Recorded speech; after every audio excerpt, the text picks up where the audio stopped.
နိုင်ငံတကာခေါင်းဆောင်မှုတက္ကသိုလ် International Leadership University ရဲ့ပါမောက္ခချုပ်တာဝန်ထမ်းဆောင်လျက်ရှိသူဒေါက်တာ Richard Thaler နဲ့တွေ့ဆုံမေးမြန်းခန်းဒုတိယပိုင်းအားတင်ဆက်ပေးလိုက်ခြင်းဖြစ်ပါတယ်။ ILU ဟာမြန်မာနိုင်ငံပညာရေးဝန်ကြီးဌာနမြန်မာနိုင်ငံမှာရှိတဲ့ရင်းနှီးမြှုပ်နှံမှုနဲ့ကုမ္ပဏီများညွှန်ကြားမှုဦးစီးဌာနရဲ့ခွင့်ပြုချက်များဖြင့်တည်ဆောက်ဖွဲ့စည်းဖွင့်လှစ်ထားခြင်းဖြစ်ပြီးအစိုးရဝန်ကြီးဌာနများကိုလည်းတပ်ဆွမ်းသရွေ့အကူအညီပေးလျက်ရှိပါတယ်။ယခုတင်ဆက်ပေးမဲ့ဒုတိယပိုင်းမှာတော့အဆိုပါတက္ကသိုလ်မှာသင်ကြားပေးလျက်ရှိတဲ့ဘာသာရပ်များစွာအနက်မှာအဂရိလိုက်စားမှုတိုက်ဖျက်ရေးဆိုတဲ့ anti-corruption ဆိုတဲ့ဘာသာရပ်အကြောင်းကိုမေးမြန်းထားပါတယ်။2025ခုနှစ်မတ်လ28ရက်နေ့မှာမြန်မာနိုင်ငံအတွင်းမှာလှုပ်ခတ်ခဲ့တဲ့ပြင်းအား 9.8 Richter scale ရှိတဲ့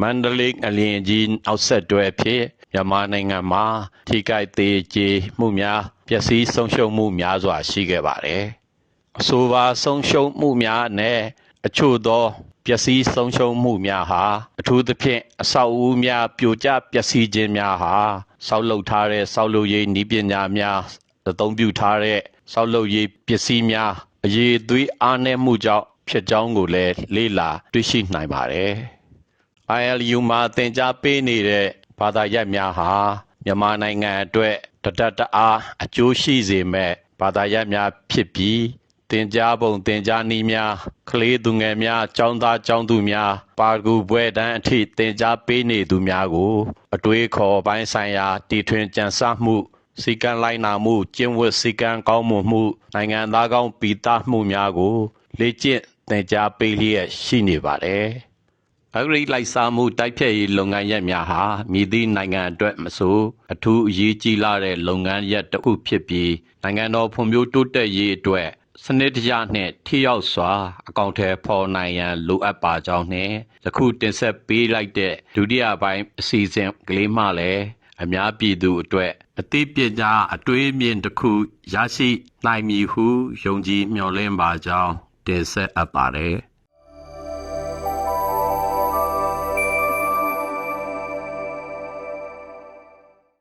Okay, Professor Richard Thaler, we have known that you are International Leadership University, one of the largest private university in Myanmar, particularly in Naypyidaw. We glad to see your university in Naypyidaw, and that you are also offering master and doctorate degrees. Some of these major subjects are quite interesting. Among these subjects, more interesting subjects are anti-corruption. How do you teach anti-corruption in this university? Who are teaching the anti-corruption major subject? Sure, yeah. So corruption's always a difficult point, right, in any country, including ours. Yeah. And you could argue that there's corruption everywhere. It's baked into human nature. You know, when people run out of good ideas, they use bad ideas. And in some countries, they might say, oh, it's not corruption, it's lobbying. You know, but it's ultimately you're paying somebody. You know, it's a quid pro quo. I'll give you money, and you give me what I want. Right? What we try to look at, and we teach. We're not teaching right now, but we have a whole master's program just on that subject. We also have a lot of specific courses on that and courses in ethics and so forth that look at that. So we have to start and figure out why is it happening, right? And if we take a case like our case in Myanmar, this is not excusing it ever because it's never a good idea, right? But if the country is too poor, it's going to be more likely that people need money and they're going to ask for it. Right? And they're going to say, well, just, you know, brother, take care of me this way or that way. The problem is that doesn't give everybody a fair stake in it, right? Is people playing by different sets of rules. So the first big way to resolve corruption is build the economy. Right? If the Myanmar Chat is too weak, if the our trade imbalance is too poor, if nobody wants to buy our shares of our company, or people are afraid to invest in here, it's not that we want to attract, for example, foreign direct investment because we want to have franchises from foreign countries on every corner. That's not the idea. Frankly, we would rather develop our own, from a university perspective, we'd rather develop our own brands and develop our own products that are indigenous to us here. But we don't want to either have a country where people are afraid to invest or afraid to come because they're not sure, are they playing by a double standard? Do I have to do something that would break a law in my country and so forth? And if you kind of think of corruption, it edges along a thing, right? Let's say, you're driving along at night and you speed through a light or something and you get stopped and an officer, says, I have to give you a ticket. And, maybe they suggest, you give them a little bit of D-money or something like that, and then they'll let it go. Well, that's a kind of corruption. Sometimes you're stuck in those things, and the de facto reality is people end up not wanting to do it, but doing it. But that's a whole different level to the thing if you're up higher where you start demanding people to pay you something. Yeah. Saying, well, I'll have to comply. I don't think it's right. I don't want to, but I have to weigh the greater good. Right? I don't want to do anything wrong, but at the same time, I want to, I need to think of all the people I'm taking care of. All the people in my family, my village, my company, whatever it would be. But ultimately, we do a fair amount of research. We do doctoral research in it as well. We've had people who've done their entire dissertations just on that. And I'm looking at what frameworks can we use, what can we learn from other countries, what frameworks can we work, whether it's within the Anti-Corruption Commission here or whether it's within other ministries.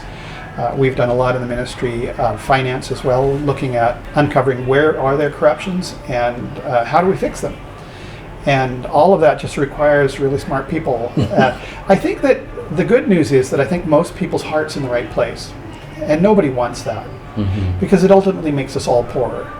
Right? We don't want, there was a situation many, many years ago, 30 or more years ago in South Korea, where there's a large shopping center. And one day there was a small earthquake and the entire 4-story shopping center collapsed. And I don't remember the number of people, but it maybe 600 or 700 people died in this thing. Well, when they went to look and figure out why did this whole shopping center, this 4-story shopping center collapse, one of the things they found out was the construction company had not actually put the proper steel in it. They had put coffee cans in it to save money. But the government should have known that, right? Well, it turned out that the government inspectors were so poor that they had accepted bribes to not look at it. And what happened in the end of the day was that a lot of people died, right? Now, we've just gone through a 7.7 earthquake ourselves, so we know what that's about. Right? It's pretty painful. Right? I don't know how many buildings, 48,000 or something I've heard. A lot of people died in it, a lot of damage right around this neighborhood as well. Your house is... My house is okay, because I built in very traditional style. So that's why I like to look at what lasted. Right? But a lot of the buildings around this university did not survive. As you know, and people died in a lot of housing and so forth. So we're very sensitive to that we need to start to say not just what I know a guy, I have a friend, I have a connection, certainly not corruption like, I'll sign off on this when it's not true, but we need to start to look and say, well, what are earthquake resistant materials? what things make the most sense for us? What types of architecture would make sense in Naypyidaw, in Mandalay, in Sagaing, in places that are potentially along earthquake fault zones? And then we need to make sure that the inspection systems don't have any corruption in them, aren't overcharging people, aren't giving special favors, because in the end people die, right? And that's always the difference between, we're kind of moving into this new world, where even if you think of basic business processes, there's always project management, right? And it's a big deal in every country. How do you manage the project? How do you break down the work breakdowns? Who does what, by when? How do you stay on budget? Well, in the software world, we use a thing called agile project management. It means really quick, because I want to turn it out as the basic iteration of my software as fast as possible. And if somebody's computer crashes, it doesn't matter. There'll be version 2.0 tomorrow. Right? Just download the new update and you're okay. And then it crashes again, your phone crashes. Okay, but download the new one, go to Google Play Store. And so agile project management is kind of the new wave of project management. It works great for most things like software, but it's not a good idea for buildings. It's not a good idea for bridges, right? Because if a building falls down, there's no version 2.0. People are dead. Right? So in those cases, we don't have as much wiggle room for whether it's in the processes or whether it's in certainly the corruption that we need to root out. But I don't think the way to root it out is to hunt down people and find the people who've done something wrong. Probably everybody's done something wrong at some point. And probably me too. I hope not. But it's human nature. What I would rather do is make incentives to do it the right way moving forward, right? Make it so that, in order to get this next benefit, you must comply with these processes in order to, and sort of have a general amnesty for, okay, it's been a rough go, and some people, rules have changed and so forth. But I think we should say, moving forward, how do we, that's just my opinion, how do we make it more profitable, easier, happier, more peaceful to do it the right way? And that's something that we've talked in the past with the Anti-Corruption Commission about, that we think rules and regulations that move forward are probably better than ones that look backward. We can only look backwards so far. We should look back and take the good and let go of the bad. Yeah.